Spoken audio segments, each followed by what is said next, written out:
শেখ কামাল, তাকে আজীবন একটা ব্লেম কাঁধে নিয়ে বয়ে বেড়াতে হয়েছে যে তিনি ডালিমের ওয়াইফকে অপহরণ করেছে। এটা তো বাংলাদেশের শতসিদ্ধ মানে ভাবে এটার ব্যাপারে আমি অনেক আগে একবার বলেছিলাম যে আপনি আপনি বলেছেন, আমরা ধরেন বইপত্রে লেখা হয়েছে, কিন্তু বাংলাদেশের মানুষ এটাই বিশ্বাস করতে চায়, মানে এটা কথিত। কিন্তু আজকে অন্তত পক্ষে তার মুখ দিয়ে বের হয়েছে, সেখানে কিন্তু শেখ কামালকে নিয়ে একটা ওয়ার্ড আসেনি এই প্রসঙ্গে। নিজেও I was present there as a child. Right, ওই বিয়েতে। হ্যাঁ, আচ্ছা, আমার আউট অফ কিউরিওসিটি, আমার সে তো আমার বোন না। আচ্ছা out of curiosity, colonel Reza এবং মিসেস তাহমিনা ওনারা কোথায় আছেন? তারপর হচ্ছে বাপ্পি সাহেব, যার চুল টানা নিয়ে এত লম্বা স্টোরি, তিনি কোথায় আছেন?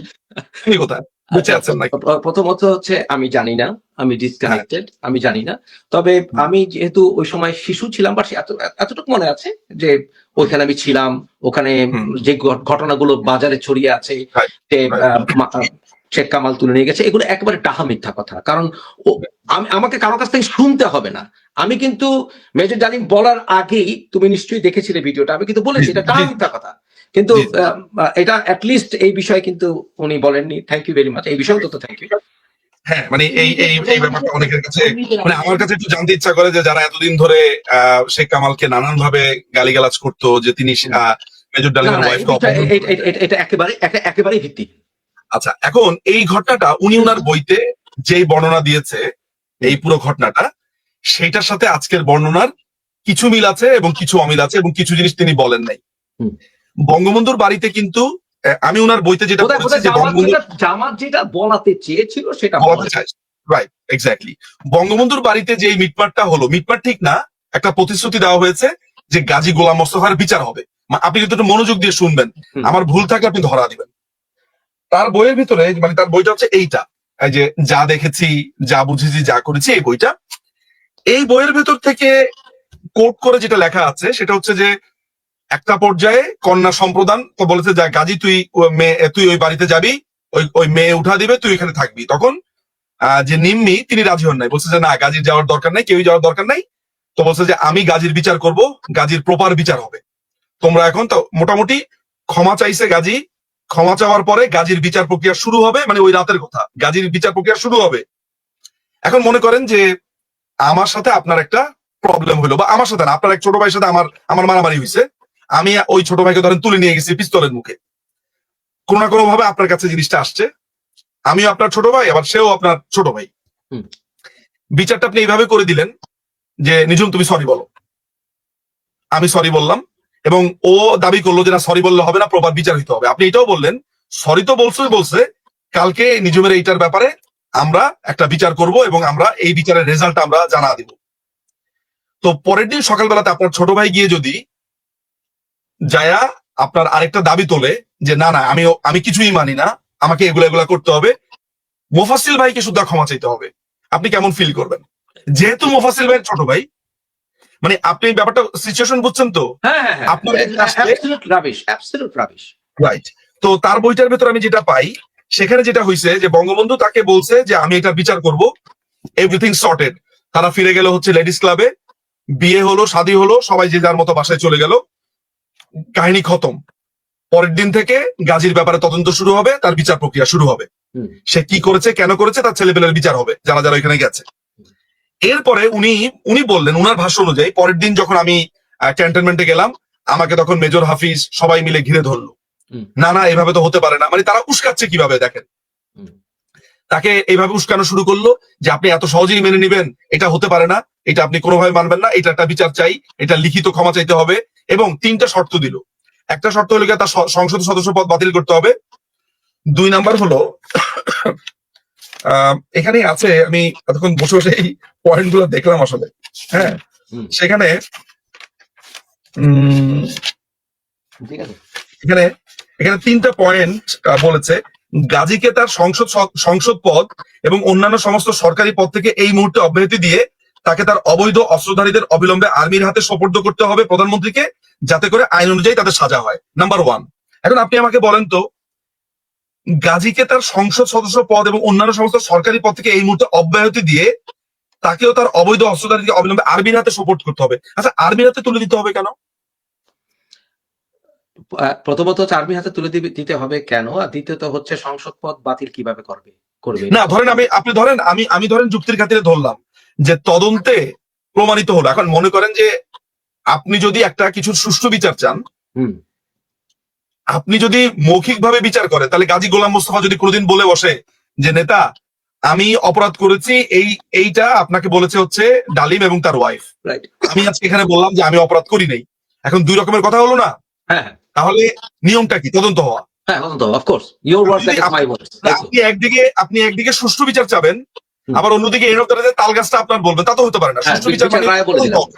না বিচার আমরা ধরেন বুঝে নিছি ব্যাপারটা স্বতঃসিদ্ধ যে হুম। কাজটা গোলাম মোস্তফা তার ছেলেরাই করছে, হুম। কিন্তু রেকর্ডে রাখার জন্য আপনাকে তো তদন্ত করতে হবে। একটা সংসদ অবশ্যই। সদস্যকে অবশ্যই। আপনি স্যাক করতে চাইতেছেন, সংসদ সদস্য পদ। কথা তো সেটাই হ্যাঁ আপনি একজন সাংসদকে স্যাক করবেন, it's a big deal, of course. আপনাকে তদন্ত করতে হবে। কিন্তু তাদের দাবি হচ্ছে যে আর্মির কাছে তুলে দিতে হবে, নাম্বার ওয়ান। বুঝেন কিন্তু ব্যাপারটা, দেখেন তার স্যাক হওয়ার গল্প শুনেন।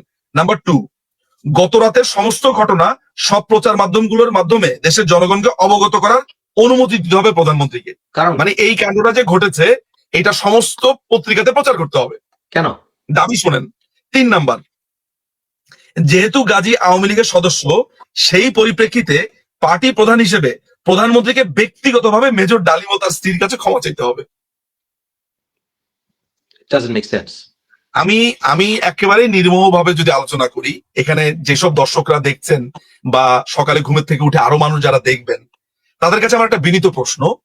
আমি যুক্তির খাতিরে না, আমি মানে ফ্যাক্ট চেকিং এই বলছি যে গাজী গোলাম মোস্তফা এবং তার ছেলে পেলে এই অন্যায়টা লেডিস ক্লাবে করেছে। হুম। আমি এটা মেনে নিচ্ছি, মানে considering all the evidences I have so far, আমি ওই অনুযায়ী মেনে নিচ্ছি, যদিও আমি কোনো তদন্ত করিনি। হ্যাঁ, মানে আমাকে কেউ টেকনিক্যালি জিজ্ঞেস করলে আমি আসলে সেটা অ্যান্সার করতে পারবো না যে আমি তদন্ত ছাড়া বলতেছি। আচ্ছা, ধরে নিলাম এইটা হইছে। হওয়ার পরে এই যে 3টা দাবি, এই 3টা দাবি কি ভ্যালিড? যেখানে প্রধানমন্ত্রী আগের রাত্রে বলছে আমি ওর বিচার করব, তাহলে কি করব আমরা? আমি 1 সপ্তাহ সময় দিব, অফকোর্স 15 দিন সময় দিব, 2 মাস দেব না আমি ধরেন একেবারে ন্যূনতম আমি 1 সপ্তাহ সময় দিব, 7 দিন। হ্যাঁ ডেফিনেটলি। এটলিস্ট আপনি কি স্টেপ নিলেন আমি দেখবো। আপনি পরের দিন সকালবেলাতে গিয়ে উনাকে এই 3টা লিস্ট পাঠা দিবেন এবং আপনি নিজে স্বীকার করতেছেন যে আপনি বিপ্লবী সেনা, বিপ্লবী তো বলেন, ব্যাপারটা হচ্ছিল কি আসলে তখনই একটা ছুতা খোঁজা হচ্ছিল ঘটনার জন্য, আর কিছু। একদম একদম। আচ্ছা, তার বইতে আরেকটা মজার ঘটনা আছে। এই মজার ঘটনাটা আমার মনে হয় আপনাদের সবারই জানা উচিত। এইটা খুব ইন্টারেস্টিং একটা ঘটনা। আমি অনুলিখন ভাবে বলি, 2টা বইয়ের সমন্বয়ে বলছি তো, ফলে বই খুলে না বলি। সেটা হলো, সেই সময় আপনারা জেনে থাকবেন যে সর্বহারা, পূর্ব বাংলার সর্বহারা পার্টি, তারা আজকে পুলিশ ফাঁড়ি আক্রমণ করছে, কালকে অমুককে মারছে। আপনি জানেন প্রায় 30 জন মানে সংসদ সদস্যকে মনে খুন করে ফেলেছে, প্রায় 20-25 জনকে।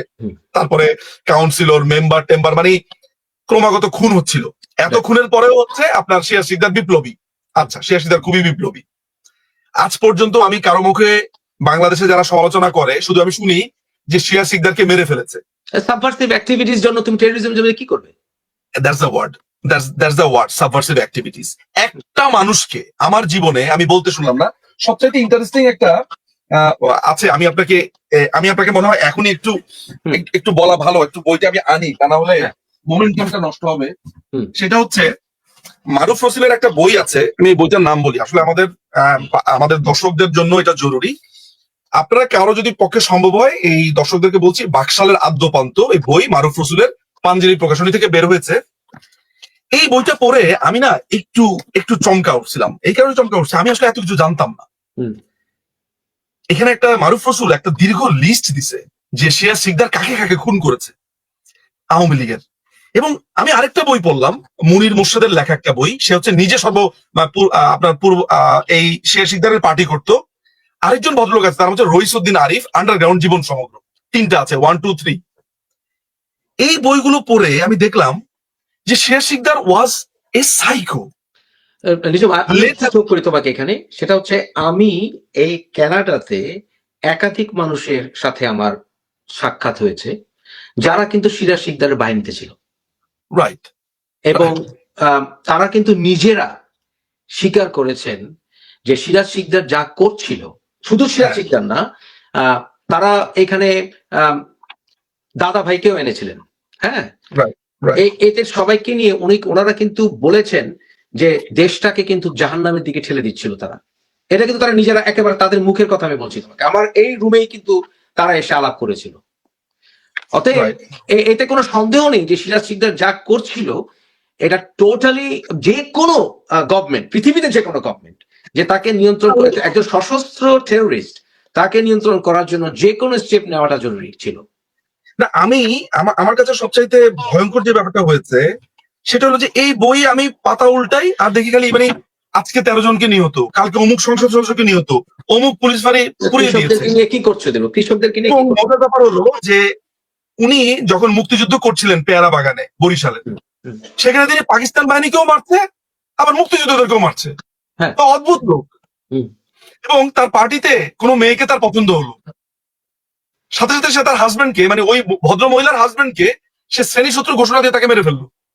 ওই মহিলার সাথে সে সম্পর্ক করবে সে কারণে। এবং কে বলছে এটা? আমি নিজু মজুমদারের কথা না, এটা রইসুদ্দিন আরিফ বলছে।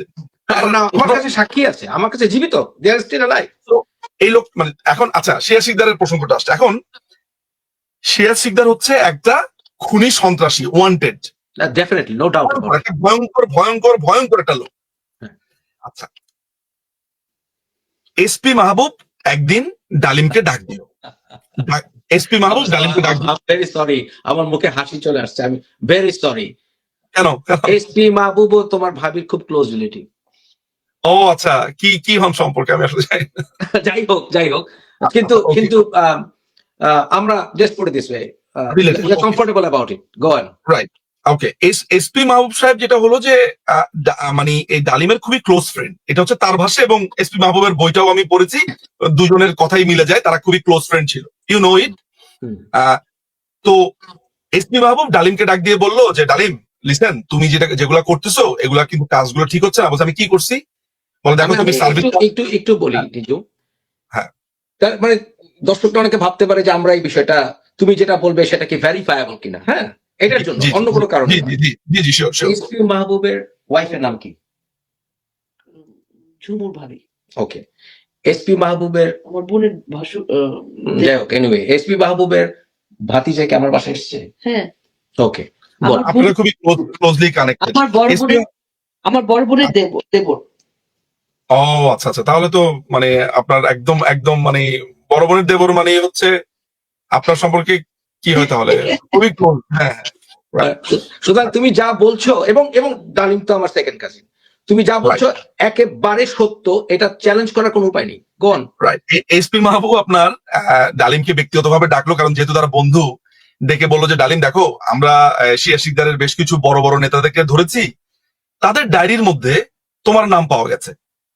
এইটা লেখা আছে, এইটা কোট করছি সরাসরি ওর নিজের বই, যা দেখেছি এই বইটা আমি কোট করছি, এখানে আছে। আর এইটাকে সাপোর্ট করে হচ্ছে এই বইটা, দুইটা বই আর কি পড়তে হবে একসাথে। তো তখন ডালিম বলছে, ডালিমের বইতে ডালিম লিখছে যে মাহবুব যখন আমাকে এই কথাটা বললো আমি খানিকটা আটকে উঠলাম। আমি তখন তার কাছে অস্বীকার করেছি, কিন্তু আমি তখন মনে মনে আমি সিদ্ধান্ত নিয়ে নিলাম যে এই ঘটনাটা তো হাইকমান্ডকে জানাতে হবে। তার মানে what SP Mahbub was telling him, though he was not confessing, but that was true. সে তখন অতপ্রতভাবে জড়িত সরবরাহ পার্টির সাথে। এখন আপনি আমাকে একটা কথা বলেন ভাই, ধরা যাক গভর্নমেন্ট এটা জানতো না, মানে পুট ইট দিস ওয়ে, যে গভর্নমেন্ট এটা জানতো না যে সে সেনা পরিষদ করেছে, সে সরবরাহ পার্টির সাথে যোগদান করেছে, কিন্তু দর্শকদেরকে তো সে জানাচ্ছে সে জড়িত ছিল। আমরা যদি দর্শকদের আদালতে একটা বিচার দেই যে প্রিয় দর্শক, বঙ্গবন্ধু জানতো না, বঙ্গবন্ধু সরকার জানতো না সে যে বঙ্গবন্ধুকে মারার জন্য 25 বছর মেয়াদী একটা প্ল্যান করেছিল, প্লাস সে শিয়া সিকদারের পার্টি করতো। এখন দর্শকদের কাছে যদি আমি প্রশ্ন ছুড়ে দেই যে প্রিয় দর্শক, সেনাবাহিনীতে থাকা অবস্থাতে কোন মিলিটেন্ট গ্রুপের সাথে একজন সেনা অফিসার থাকতে পারে কিনা, নাম্বার 1। নাম্বার 2 হচ্ছে তিনি যার আন্ডারে চাকরি করেন, যিনি তার সর্বাধিনায়ক, অর্থাৎ প্রেসিডেন্ট তো তার সর্বাধিনায়ক, প্রতিরক্ষা বাহিনীর প্রধান, তাকে মারার জন্য তিনি 25 বছরের প্ল্যান করেছে। এইটা আপনি কিভাবে নেন, বা এই ব্যাপারটাকে আপনি কিভাবে নেন? স্টিল বিপ্লবী কর্মকাণ্ড? আচ্ছা, আমি জানি না যে সাধারণ মানুষ কি উত্তর দিবে।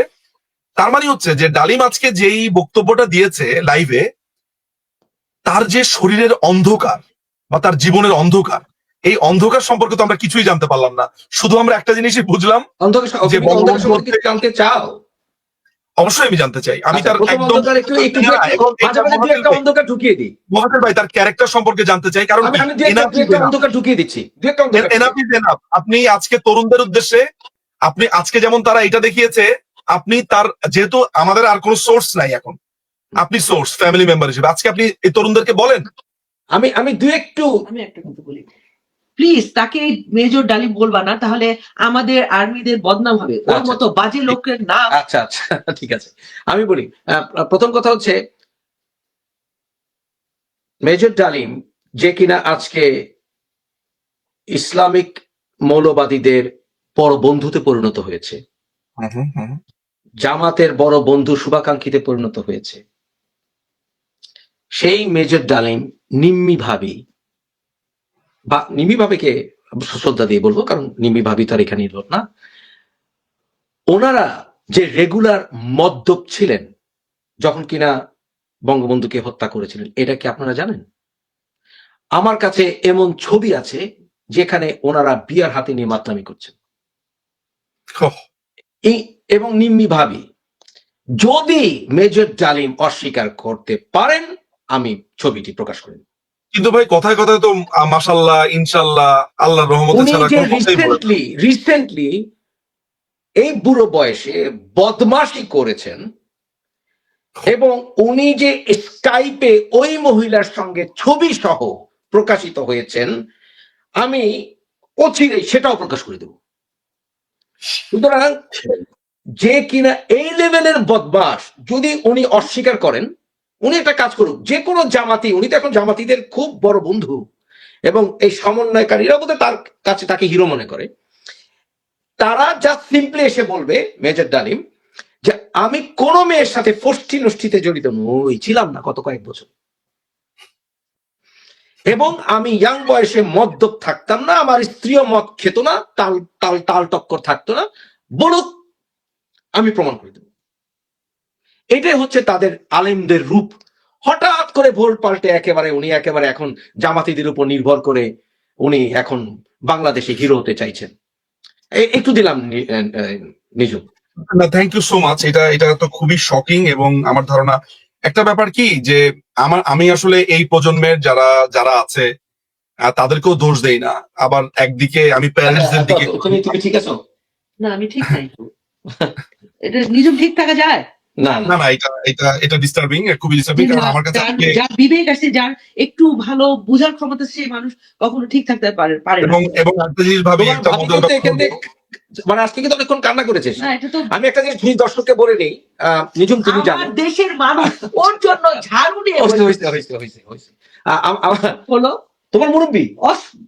মুরব্বী। আচ্ছা। মুরব্বী, আপনি অপেক্ষা করেন, আপনার জন্য ঝাড়ু আচ্ছা আছে। আচ্ছা আচ্ছা, নিজুম একটা জিনিস দর্শককে নিশ্চয়ই আমার ক্লিয়ার করা দরকার, তুমি নিশ্চয়ই এটা জানো, সেটা হচ্ছে আমি কিন্তু আওয়ামী লীগ করি না, আমি আওয়ামী লীগের রাজনীতি করি না, আমার ওয়াইফ আওয়ামী লীগের একেবারে অন্ধ সাপোর্টার। হ্যাঁ, এটা এটা I know, I know that. হ্যাঁ, I know that. I don't care, আমি এটা কেয়ার করি না, কে আমাকে কি বললো, ওটা আমি। Yes, okay, that's fine. এবং সে সত্যি কথা বলতে গেলে কি একটু বিপদেই আছি আমি, সেটা হচ্ছে আমার বউ কিন্তু শেখ হাসিনার বিরাট ভক্ত, এটা কিন্তু আমাকে স্বীকার করতে হচ্ছে, যদিও সেই বিষয়ে আবার কিছু অত্যুক্তি আছে, কিন্তু আমরা একটা বিষয়, আমি যে কথাগুলো বলছি নিজুম, এটা বলতে হলে কি আমাকে আওয়ামী লীগ করতে হবে? না। না, you don't have to. আমার সত্য কথা বলতে, আমার জাতির উদ্দেশ্যে সত্য কথা বলতে, কিন্তু আমার সবচেয়ে বড় দুঃখ কি নিজম, তুমি এবং আমি, আমাদের রাজনৈতিক অবশ্যই মত পার্থক্য আছে, কিন্তু আমরা বাংলাদেশে আজকে ওই লাইভে 5 লক্ষ মানুষ ছিল, 6 লক্ষ সর্বোচ্চ 8 লক্ষ ছিল, এবং 8 লক্ষ মানুষ ছিল। আমার কথা হচ্ছে নিজুম, এটা কিন্তু একটু বলা ভালো, 8 লক্ষ কিন্তু রাজাকার ছিল না। না না না না না 8 লক্ষ, আমি আমি আমি এরকম আমার মতো এরকম অসংখ্য মানুষ দেখেছি। এক্স্যাক্টলি, এটা কারণ হচ্ছে কি, যখন গান্ধীকে হত্যা করেছিল নাথুরাম গডসে, নাথুরাম গডসেকে দেখতে কিন্তু অনেকেই হুমড়ি খেয়ে পড়েছিল। অবশ্যই, হ্যাঁ হ্যাঁ হ্যাঁ, এখন যদি বরঞ্চ যদি শেখ হাসিনা যদি এখন লাইভে আসেন তোমার সাথে আমার সাথে, 1 কোটি লোক হবে। আপনি আপনার কম্পিউটার কোন ডস অ্যাটাক হবে এবং you can not accommodate people আসলে That's কিছু it. একটা হয়ে যাবে দেখা যাবে সুতরাং যে- ওই 5 লাখ 10 লাখ দেখলে 10 লাখ তাকে সমর্থন করছে, নো, তার একটা ওয়ান্টেড ক্রিমিনালকে দেখতে এসছে। হুম। যে আমার- একটা আমি- মানুষ কতটা খারাপ হলে একটা মানুষ কতটা খারাপ হলে একটা শিশু বলছে আমি মার কাছে যাব, তার বাহিনী তাকে হত্যা করে। দেখেন মহসিল ভাই, আমি আপনাকে একটা কথা বলি, দুইটা জিনিস। সেটা হলো, অনেক মানুষ আছে যে আওয়ামী লীগকে অপছন্দ করে, আওয়ামী লীগ তার অপছন্দের একটা জায়গা, ফলে আওয়ামী লীগের বিরুদ্ধে কেউ কিছু বললে সে ওই তার পক্ষে যায়, এই তো ঘটনা। কিন্তু নির্মোহ ভাবে যদি বিচার করে, ধরা যাক আমি আমার এই জীবনে, আমার লাইফে কোনোদিন আমি মনে করতে পারি না আমি জিয়াউর রহমানের হত্যাকাণ্ড নিয়ে আপনাকে একটু দেখাতে পারলে ভালো হতো। আমার ঠিক পেছনে আমি ওই যে জিয়াউর রহমানের হত্যাকাণ্ডের পরে যে 13 জনের ফাঁসি হয়েছিল, সেগুলোর ডকুমেন্টস আমি এই প্রায় 500-600 ডকুমেন্টস আমি হাইকোর্ট এবং সুপ্রিম কোর্টের, হাইকোর্ট এবং অ্যাপিলেট ডিভিশনের যে অ্যাপিল ডকুমেন্টস সেগুলো সংগ্রহ করেছি। তারপরে মঞ্জুর হত্যাকাণ্ডের, তো আমি কি কখনো মঞ্জুরকে এই অ্যাপ্রিসিয়েট করেছি যে সে জাতীয় বীর? না না না, এই পর্যন্ত ছি, ছি, ছি, ছি। আওয়ামী লীগের, এমনকি আপনি প্রধানমন্ত্রী, মাননীয় প্রধানমন্ত্রী শেখ হাসিনা, আপনি কোনোদিন আপনার এই জীবনে কোনোদিন বলতে শুনেছেন যে মঞ্জুর যেটা করেছে সেটা ঠিক করেছে? না না, উনি কখনো এই ব্যাপারে সেটা না, সেটা না। আপনি বাংলাদেশ আওয়ামী লীগের কাউকে আপনার এই, হ্যাঁ, জিয়া রহমান